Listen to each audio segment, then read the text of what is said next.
Hello, hello, in lâu đam em, in văn ngày em. Viet Hoa Food Market at ang kaldon. Ito sikulan la. Kapapate zo min bazar khui do na ni he. Te kan lay do na. Hey kan lay do na. Dollar sa mga pasari ani peanut oil. Diwan. Soya milk hiền là soya bean drink hay hiện giờ mình nghe cái cảnh em nhớ rồi cái nào cảnh chắc câu nào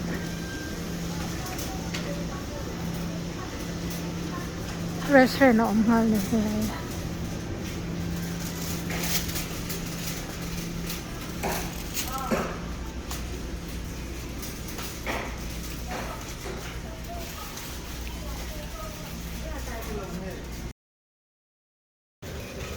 Andor hi akhat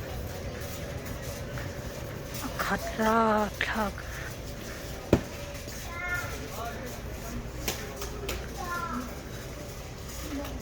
nghe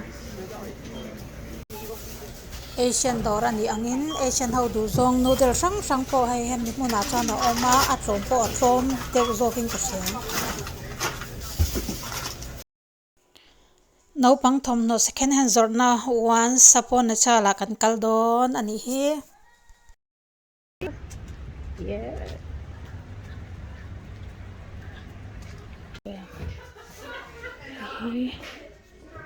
Emily Paycock Emily in China Paycock kan enang điều Emily hi 5 là nhỉ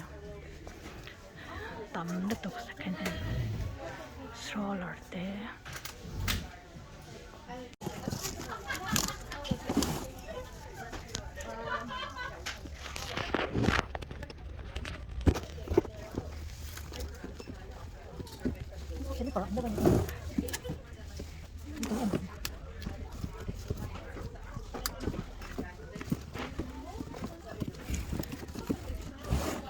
dress ni mahal po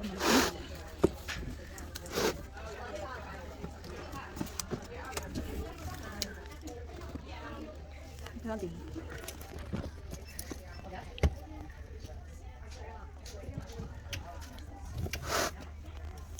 Ito lang siya niya.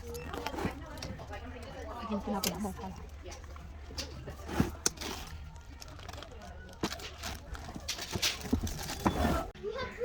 Hela hi mi panaw pang thasom pariya ta tanga kumni thomno vel an khai na mun ania tun hi chu thal thomno lam pangan kan han en vel ani he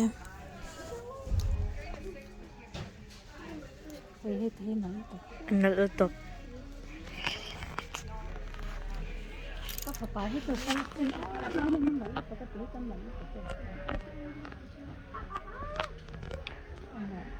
annal utuk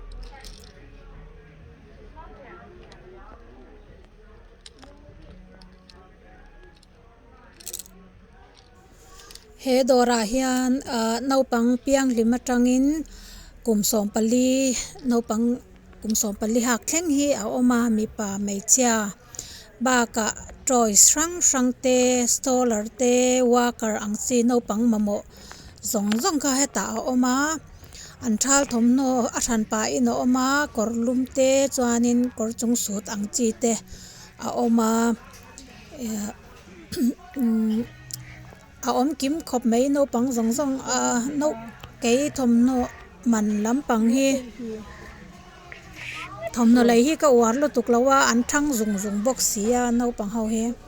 helai dora mi hi ka wa lai me ya chuanin hemi dora hianin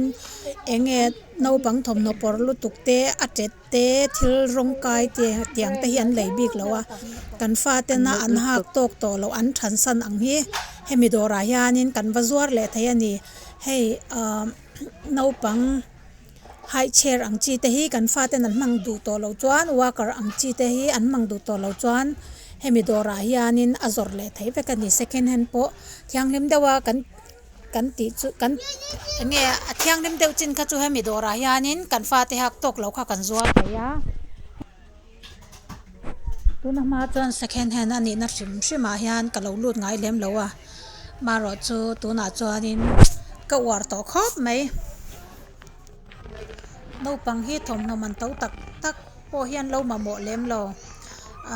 an harai chuang lowa an than san zung zung thawa heta hianin hemi mona hianin tha tak tak thiang lim si la thar tak tak te tlom te lei thei hi ke chuanin ati chi ka te khop mai